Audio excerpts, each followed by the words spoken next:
सरकारी नारों का हिस्सा बनने से बहुत पहले ही स्टार्टअप्स इंडिया के नौजवानों के सपनों का हिस्सा बन चुके हैं। ये सपने घरों के बेसमेंट में बीज बनकर उग रहे हैं। ये सपने घरों के छतों के अकेले कमरों में, खाली गराजों में दिन रात बढ़ रहे हैं। ये सपने किसी गुमनाम गली के अनजान से पते पर लगातार पनप रहे हैं। ये इंडिया के स्टार्टअप्स हैं और मैं हूं रंजीत कुमार। नमस्कार। ऑन द स्पॉट में स्टार्टअप की इसी रोमांचक लेकिन अनिश्चित सी दुनिया को जरा करीब से देखने की कोशिश करेंगे। हजारों सालों के इतिहास में हिंदुस्तान इतना जवान शायद ही कभी रहा है और शायद ही कभी नौजवानों के पास इतने ज्यादा मौके रहे होंगे। लेकिन नौजवान होना ही सब कुछ नहीं होता है। बड़ी चीज होती है कुछ नया करने की चाहत, और उससे भी बड़ी चीज होती है उस चाहत को पूरा करने की जिद। और जब ये सब एक साथ मिलते हैं तब कहीं जाकर होती है एक नई शुरुआत, तब कहीं जाकर होता है एक स्टार्टअप। पूरी दुनिया की जानकारी रखने वाला गूगल और आपकी हर लाइक और डिसलाइक को समझने वाला फेसबुक, दोनों ही कभी स्टार्टअप थे। सिर्फ गूगल और फेसबुक ने ही नहीं, बल्कि दुनिया की टॉप की कई दूसरी कंपनियों ने भी घर के अहातों और गराजों में ही पहली सांस ली थी। इन कंपनियों का सफर और कामयाबी दोनों ही रोमांच जगाने वाला है। और आज देश के कई पढ़े लिखे जुनूनी नौजवान उसी बुलंदी को पाने के लिए बेकरार दिखते हैं। वो पाई पाई जोड़ते हैं, बचपन से जमा किए गए पैसों के लिए गुल्लक को फोड़ते हैं ताकि कुछ नया आगाज कर सकें अपने अंदाज में। दिल्ली के भरत सेठी भी हौसले की उसी कहानी के एक किरदार हैं। एक कामयाब बिजनेसमैन बनने के लिए भरत ने भी स्टार्टअप का रास्ता अपनाया है। भरत अपनी कंपनी के जरिए कलाकार और कस्टमर को करीब लाने की कोशिश कर रहे हैं। जब मैं 16 साल का था तो ये मेरा पहला eBay पे स्टोर था, जब मैं आर्ट और क्रिएटिविटी को एक चैनल ढूंढ रहा था सेल करने के लिए। तो कुछ डिस्ट्रीब्यूटर्स के साथ मैंने काम करना स्टार्ट किया। बात वहीं रह गई क्योंकि कॉलेज जाना था, काम करने थे और चैलेंजेस थे उस वक्त लाइफ के। तो लेकिन उस आइडिया को जो था वो आइडिया क्रिएटिविटी और आर्टिस्टिक जो हमारे देश में इन्फ्लुएंस है उसको कैसे पैसे में कन्वर्ट किया जाए, कैसे मोनेटाइज किया जाए उस चीज को।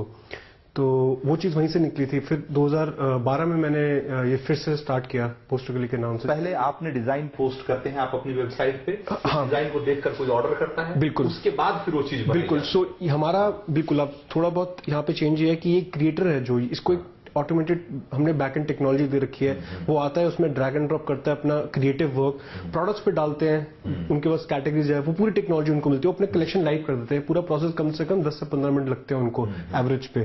फिर जब वो प्रोडक्ट्स लाइव हो जाते हैं, कोई बायर ऑल ओवर इंडिया खरीदता है उसको। जब वो कोई खरीदता है उस प्रोडक्ट को, वो हमारे ऑटोमेटिकली वेंडर्स पे रूट होता है, जो वेंडर्स मैन्युफैक्चर करके इस बायर को शिप करते हैं प्रोडक्ट। सो हमारा जो गेम है यहाँ पे, हमारा जो काम है मेन, वो है एक प्लेटफॉर्म का। हम एक प्लेटफॉर्म प्रोवाइड कर रहे हैं, एक क्रिएटर को बिजनेस दे रहे हैं, वेंडर को बिजनेस दे रहे हैं और बायर को खुश कर रहे हैं उनके प्रोडक्ट्स देके। एक कामयाब कंपनी बनने की पहली चुनौती एक सफल स्टार्टअप बनाने की होती है। बाजार में कॉम्पिटिटिव बने रहने और टीम को टिकाए रखने तक के लिए स्टार्टअप कंपनियों को लगातार पैसा चाहिए होता है। बहुत से स्टार्टअप इसी दौर में दम तोड़ देते हैं। फंडिंग कंपनियां आप पर दाव लगाए, इसके लिए सिर्फ दमदार हौसला और वजनदार आइडिया काफी नहीं होता, अच्छी टीम और प्रोफेशनल अप्रोच होना भी बहुत जरूरी होता है। भरत शेट्टी इस मामले में कामयाब रहे हैं। उन्होंने फंडिंग की 2 बैतरनी पार कर ली है। देखा हमने लगभग 1 साल तक मैंने बूटस्ट्रैप किया इस वेंचर को। उसके बाद हमें ऑलमोस्ट 10 इन्वेस्टर्स ने कुछ बहुत छोटा सा अमाउंट था, $30,000 का, लगभग 15 लाख रुपए का एक अमाउंट था। टू सी के आगे कितनी पॉसिबिलिटी है इसमें, सीड मनी जिसे बोलते हैं, वो सीड मनी हमें मिला। और काफी सीरियल एंटरप्रेन्योर्स थे, काफी वेल नोन सीरियल एंटरप्रेन्योर्स थे जिन्होंने पैसा डाला। फिर वहां से there has been no looking back after that. I think जैसे जैसे बिजनेस बढ़ता रहता है, टीम बनानी पड़ती है आपको। इनिशियली कैपिटल एक्सपेंसेस भी होते हैं, टीम के लिए आपको एक एक्सपीरियंस अच्छा क्रिएट करना है। उसके बाद आपको अगर स्केलेबिलिटी करनी है, मार्केटिंग, डिजिटल मार्केटिंग में पैसे डालने हैं, अपने ब्रांड बिल्ड करना है, तो उन सब चीजों के लिए फिर हमने लास्ट जून और 2015 में एक और राउंड रेस किया जिसमें हमने 1 करोड़ रुपए उठाए थे। और ये फिर से वही इन्वेस्टर्स थे जिन्होंने बिजनेस में पहले कुछ वही थे, कुछ नए इन्वेस्टर्स थे। उनको ये समझ में आया कि ये एक प्रॉफिटेबल मॉडल है और इसमें पैसा लगाना सेफ है। बिल्कुल, सबसे बड़ी है मार्केट अपॉर्चुनिटी बड़ी है। जो इनोवेशन हम कर रहे हैं टेक्नोलॉजी से रिलेटेड, सबसे बड़ी इस वक्त हम इस पॉइंट पे हैं ई कॉमर्स में इंडिया में कि लोग मैच्योर हो रहे हैं, कस्टमर्स मैच्योर हो रहे हैं, मार्केट्स मैच्योर हो रही हैं। बहुत सारे स्टार्टअप्स के बारे में सुनने में आता है कि इनको आज 200 करोड़ मिल गया, इनको फलां बैंक ने, जापान के एक बैंक ने इनको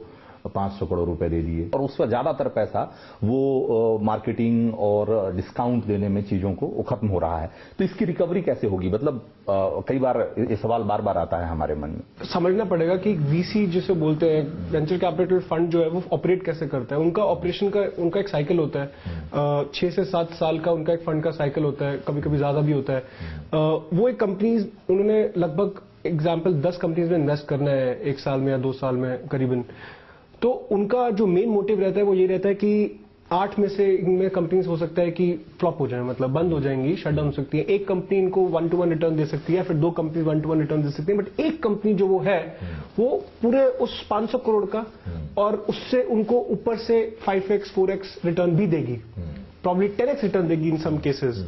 सो I think venture capital funds जो होते हैं, जो इन्वेस्टर होते हैं, वो इस फिलॉसफी पे खेलते हैं कि अगर 20 कंपनियों ने पैसा लगाया, बिल्कुल, उसमें से अगर 2 कंपनी भी अगर चल गई तो बाकी की जो 18 फ्लॉप हुई तो उसके नुकसान की भरपाई ही नहीं बल्कि उसको जोड़कर और भी बड़ा मुनाफा इन्हीं दोनों से आ जाएगा। बिल्कुल।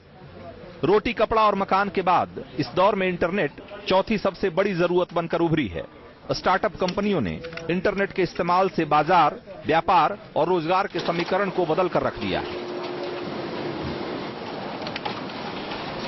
इसीलिए आईआईटी और आईआईएम के बहुत से छात्र कैंपस सिलेक्शन में जाने की बजाय स्टार्टअप की राह चुन रहे हैं। स्टार्टअप स्वरोजगार के पुराने पाठ का अपडेटेड लेसन है। एक दौर था जब नौजवान बड़ी कंपनियों में नौकरी को लेकर ज्यादा उत्साहित रहते थे, लेकिन आज बहुत सारे नौजवानों को एक अच्छे स्टार्टअप के साथ जुड़ना एक स्मार्ट डिसीजन लगता है। तो क्या पढ़ाई की आपने? मैंने बीटेक किया हुआ है। अच्छा, बीटेक किया, और बीटेक करने के बाद आपने यहाँ ज्वाइन किया? इससे पहले काम किया? इससे पहले मैंने काम किया हुआ है। अच्छा, कहाँ? इससे पहले मैंने सेफनेट में किया है और पेटीएम में किया है। अच्छा, और तो मतलब ज्यादातर स्टार्टअप्स में ही काम किया आपने या? हाँ, मोस्टली स्टार्टअप्स में ही किया है मैंने। अच्छा, तो आप चाहते तो बड़ी कंपनियों में भी काम कर सकते थे फिर? बड़ी कंपनी में मैंने किया था एक में, जो उसमें मैंने 1 साल बाद छोड़ दिया। तो ये मतलब आपकी पूरी जर्नी ऐसे दिख रही है, पूरा करियर आपका जो है वो एक तरीके से स्टार्टअप के साथ ही गुजरा है जी। तो ये कुछ खास वजह जिसकी वजह से आप स्टार्टअप में काम करना पसंद करते हैं? खास वजह तो यही है कि मतलब रोज कुछ नया चैलेंजिंग होता है करने के लिए। अच्छा। बोरिंग सेम वर्क शेड्यूल नहीं रहता है। हाँ। तो रोज कुछ नया होता है जिसके लिए मतलब एक्साइटिंग रहता है। मतलब आपको ऑफिस जब जा रहे होते तो लगता है कि हाँ आज कुछ नया करने को मिलेगा, कुछ नई चुनौती, कुछ नया चैलेंज होगा। हाँ, एग्जैक्टली। अच्छा, जबकि बड़ी कंपनियों में काम करना एक मतलब रोजमर्रा की जैसी चीज हो जाती है कि रूटीन जॉब ज्यादा होता है, एक खास तरह का काम करते रहो। करेक्ट। जब ऑफिस जा रहे हैं तो पता होता है कि आज ये करना है। हाँ, तो मतलब एक बड़ी मशीन का छोटा पुर्जा बनने की बजाय एक छोटी मशीन का एक ज्यादा इंपॉर्टेंट पुर्जा बना जाए, ऐसा वाला मामला। हाँ, भी बिल्कुल। ये है ना। हाँ। तो ज्यादा एक्सपीरियंस और अलग अलग तरह के चैलेंजेस से गुजरना आदमी को ज्यादा जल्दी सिखाता है चीजों को, है ना। ज्यादा जल्दी आप मैच्योर होते हैं अपने फील्ड में। सही बात कहा आपने। और आपका क्या नाम है? कुणाल। पढ़ाई क्या की आपने? जी, मैंने बीटेक किया है कंप्यूटर साइंस में। कंप्यूटर साइंस में। और उसके बाद आपने भी आपकी कौन सी? जी, मेरी फर्स्ट। अच्छा, पहली नौकरी है। हाँ जी। और पहली नौकरी आप एक स्टार्टअप में कर रहे हैं? हाँ जी। अच्छा, हर आदमी जॉब में एक अपनी स्टेबिलिटी देखता है कि नहीं, थोड़ा स्थायित्व तो थोड़ा, है ना, तो वो बेहतर करियर ग्रोथ वगैरह इसके बारे में सोचता है। लेकिन स्टार्टअप में ये डर तो लगा रहता होगा कि कभी बंद हो गया, कुछ हो गया तो। जी, बात यह है कि अभी एज है शुरुआत की, तो अभी एज है ये सब मतलब रिस्क लेने की लिया जा सकता है। हाँ, लिया जा सकता है, बाद में हम ले नहीं सकते। हाँ। और अगर अभी हम जिस रिस्पॉन्सिबिलिटीज के साथ काम कर रहे हैं, हाँ। अगर अभी हम कुछ बड़ा बना लेते हैं, हाँ। तो उसके बाद में ये हमें ही हेल्प करेगा। स्टार्टअप की राह पकड़कर सफलता के शिखर पर पहुंचने वालों की फहरिस्त में देश के ढेर सारे नौजवान हैं। आज उनकी करोड़ों अरबों की कंपनियां स्टार्टअप शुरू करने वाले नौजवानों के लिए मंजिल की तरह है। सरकारों ने भी स्टार्टअप्स की इस ताकत को समझ लिया है।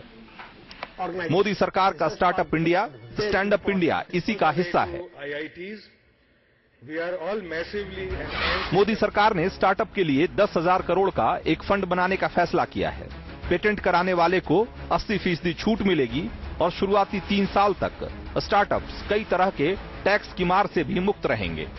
यही है इंडिया का आगे बढ़ने की रास्ता, because if we keep on looking at the employment opportunities की कोई तैयार करेगा and then we will be employed in our country, this is probably not the answer. We need startups to come up.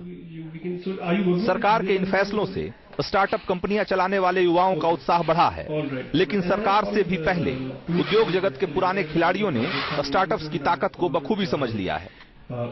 Ratan Tata ऐसे कई उद्योगपतियों में शुमार हैं जो लगातार स्टार्टअप्स में पैसा लगा रहे हैं। स्टार्टअप में निवेश का जोखिम बड़ा है, लेकिन कामयाबी पर मिलने वाला रिटर्न भी उसी अनुपात में बड़ा होता है। स्टार्टअप का मतलब अगर इनोवेटिव बिजनेस आइडिया से है तो आप ये समझिए कि कमोबेश सभी सेक्टर्स में इस तरह के स्टार्टअप्स हो रहे हैं। यहां तक कि सामाजिक सरोकारों और सामाजिक समस्याओं से रिश्ता रखने वाले लोग भी स्टार्टअप के मंत्र को अपना रहे हैं और इसी क्रम में सखा कैब की शुरुआत हुई है। सखा कैब एक तरीके का सोशल स्टार्टअप है, इसे आप सोशल एंटरप्राइज भी कह सकते हैं और ये महिलाओं के सशक्तिकरण और उनकी सुरक्षा की दिशा में एक बड़ा कदम है, एक अच्छी पहल है, ये आप कह सकते हैं। और ये कैसे है आइए हम आपको बताते हैं। चलिए, तो आपका नाम गीता है, तो आप कहाँ के रहने वाली हैं गीता? मैं राजस्थान की रहने वाली हूँ। अच्छा, तो ये टैक्सी ड्राइवर बनना है, ये कब तय किया आपने, कैसे सोचा? ये टैक्सी ड्राइवर बनना है ये मैंने काफी मतलब शादी के भी 13 साल बाद सोचा। अच्छा, शादी के 13 साल बाद? हाँ जी। तो फिर शादी के 13 साल बाद अचानक से कैसे फैसला किया कि टैक्सी ड्राइवर बनना है? शादी के मतलब कुछ ऐसी परिस्थितियां आ गई घर में हाथ बटाने के लिए। हाँ। रोजगार में हाँ। अपने हस्बैंड के, तो मैंने सोचा कि मुझे भी अब काम करना चाहिए। बच्चे बड़े हो रहे थे, हाँ। जिम्मेदारियां बढ़ रही थी। अच्छा। जब पहली बार सुना और देखा कि लड़कियां गाड़ी चलाती हैं, टैक्सी ड्राइवर हैं, तो मेरे को तो यकीन ही नहीं आया। अच्छा। हाँ, नहीं यकीन आया मुझे कि भी ऐसा भी लड़कियां ये काम कर सकती हैं। मतलब लड़कियां गाड़ी तो खैर दिल्ली में आपने देखा ही होगा चलाते हुए, चलाती है, टैक्सी ड्राइवर बन सकती है, ये रोजगार इससे कमा सकती है। ये तो मेरे मतलब एकदम सपने जैसा था कि अच्छा। सपने में देखा है। तो कब फिर ट्रेनिंग हुई आपकी दिल्ली में, आपने आकर ट्रेनिंग ली? हाँ जी। अच्छा, मैंने ट्रेनिंग ली और ट्रेनिंग पूरी होने के बाद मेरा तो घर में नहीं बताया ट्रेनिंग के दौरान? नहीं, ट्रेनिंग के दौरान मैंने घर में नहीं बताया। मैंने चुपचाप ये ट्रेनिंग ली। अच्छा, चुपचाप ट्रेनिंग लेके और नौकरी लगने तक मैंने घर में। तो कैसे क्या क्या के घर पे आती थी? मैं घर से ये कह के आती थी कि मैं एक सखा बहन जी एक संस्था है, ये डिस्पेंसरी में ये वो करते हैं, ये काम है। अच्छा, डिस्पेंसरी में आशा सॉरी, हाँ जी।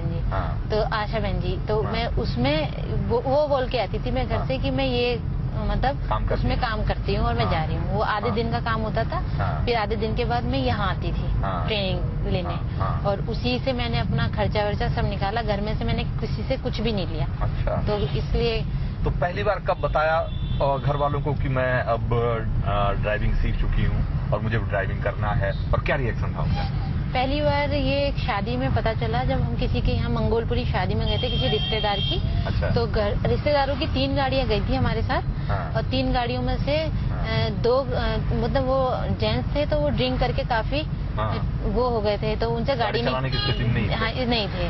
तो 2 गाड़ी तो चल सकती थी और 1 गाड़ी नहीं जा सकती थी। अच्छा। और जिसमें हम लोग भी थे, बच्चे भी थे और भी काफी लोग थे, लेडीज थी वो सारी। तो जब वहाँ पर वो लोग परेशान हो रहे थे, रात का काफी टाइम हो गया था, 12-1 का टाइम। तो मैंने उन्हें बोला कि गाड़ी मैं चला लूंगी। तो अच्छा। हाँ, मेरे हस्बैंड भी थे और जिसमें मेरे देवर भी थे। अच्छा। और मेरे चचा ससुर भी थे वहाँ पे। तो वो लोग, उन लोगों को यकीन ही नहीं आया कि ये बोल रही है कि गाड़ी चला लेंगे। तो उन्होंने कहा कि मजाक नहीं करना, गाड़ी चलानी है। तो मैंने उन्हें लाइसेंस दिखाया कि मैं गाड़ी चला लूंगी, मुझे आती है गाड़ी चलानी। तो उन्होंने कहा कि क्या कहते हैं, उन्होंने मुझसे थोड़ी दूर चलवा के देखी। अच्छा। ये चला भी लेंगी, लाइसेंस देख के उन्हें यकीन हो गया, 1 साल का लाइसेंस हो चुका था मेरा। तो उन्होंने चलवाया तो मैं चला रही थी। तो उन्होंने कहा चला लोगे ना? मैंने कहा बिल्कुल चला लूंगी। कह रहे ठीक है फिर हमारी गाड़ी को फॉलो करना। मैंने कहा ठीक है। मैं मंगोलपुरी से संगम बिहार आई थी, रात के 12-1 बजे का टाइम था। और मैं जब, और वो जितने भी सब थे सब चुप थे। अच्छा। उन्होंने मुझसे कुछ हक्के बक्के होंगे। हक्के बक्के थे, सबसे ज्यादा चौकन्ने मेरे बच्चे थे दोनों। अच्छा। कि ये मतलब ये क्या है, क्या हुआ है ये। और उन्हें इस बात का चंबा था कि इन्होंने करा कब, सीखा कब, कहाँ सीखा, कैसे सीखा। वो बड़े मतलब इस बात को लेके बड़े वो थे।